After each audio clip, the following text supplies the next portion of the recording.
So hi guys, welcome back again to my channel and this is John Palanel de Regidor, your lakwatserang baklang Pringles. So meron tayong kasama for today's vlog and this is Hi, I'm Joven. and I'm Micaela. so ayan, nasan nga tayo for today's video? So, nandito po ngayon tayo sa Magallanes Source Mall upang tunghayan ang isang napakagandang resort. At ito ay ang Bacalon Forever Spring Resort. So ano pang hinihintay natin? Let's go, pasukin na natin yung loob ng Bacalon. Let's go guys. So, syempre, bago ka makapasok sa Bacalon Forever Spring Resort, kailangan muna natin magbayad ng entrance fee worth 50 pesos. Tama? Yes. So, for today's video, ipapakita namin sa inyo kung gaano kaganda yung lugar na to. Kung ikaw ay naghahanap ng mapapaliguan at gusto mo mag-overnight at gusto mo rin ng peaceful mind at peaceful surroundings, ano pa, bisitahin nyo na tong Forever Spring Resort nila. Sobrang ganda, promise. So ayan, Joven, sa tingin mo, ilang feet yung swimming pool na nasa likod mo? Ayan, so ito po ay pambata siya. So, meron siyang 3 to 5 feet na lalim para lang po talaga siya sa mga bata. So, meron tayong mas mababaw which is 3 feet nandito lang sa may gilid and 5 feet doon sa may bandang gitna. So, ito yung Bacalon Forever Spring Resort.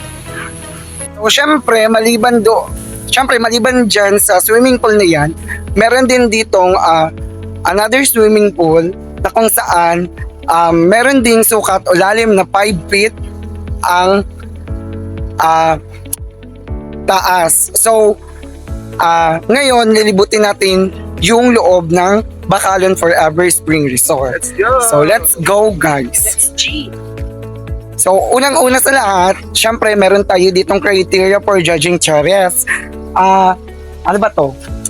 Di Bacalon, yung ano nila, kumbaga mga rules and regulation. So, ayan. Tapos, syempre, ipapakita namin sa inyo yung mga in-offer nila ditong amenities or amenities or cottages. Yan. So, yan, starting tayo sa Umbrella Cottage worth 250 pesos. so next, Ito naman ay ang kanilang open cottage worth 500 pesos. Kunin mo. Cottage mo. so ayan, ulitin natin, ang umbrella type nila na upuan is 250 pesos and the cottages here is worth 500 pesos.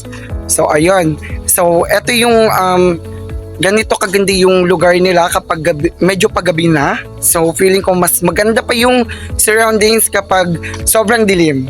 And we are now going sa pinag-i-stayan naming villa for today. At this type of cottage is composed of nipa hut and bamboo. So ipapakita natin sa inyo kung gaano din kaganda at kasimple yung kanilang closed cottage na kung saan kaso lang nag-iisa lang siya. Pero kapag gusto nyong mag-overnight dito na parang nakabook na yung isang closed cottage nila, pwede naman kayong put up ng sarili nyong tent sa mismong area. So walang bayad yung kanilang pag naglagay kayo ng tent, walang bayad yung tent. So, yun. Yung babayaran nyo lang talaga dito is yung entrance fee.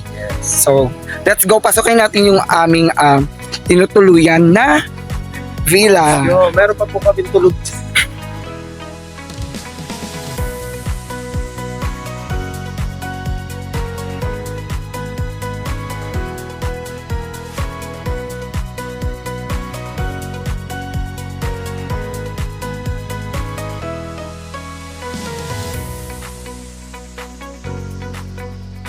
So, ayan guys, makikita nyo, sobrang ganda na ng 1K na budget. Yes. It's a friendly budget meal na hindi siya yung typical na napakataas na price. So, ayan, sakto and goods kasi nabook namin siya this time kasi wala naman masyadong nag-night swimming or nag-overnight. So kaya thank you sa Bacalon kasi pina-overnight tayo for today's vlog. So ayan. So mamaya Abangan nyo. Noromo naman. Yeah. Cheres, let's go.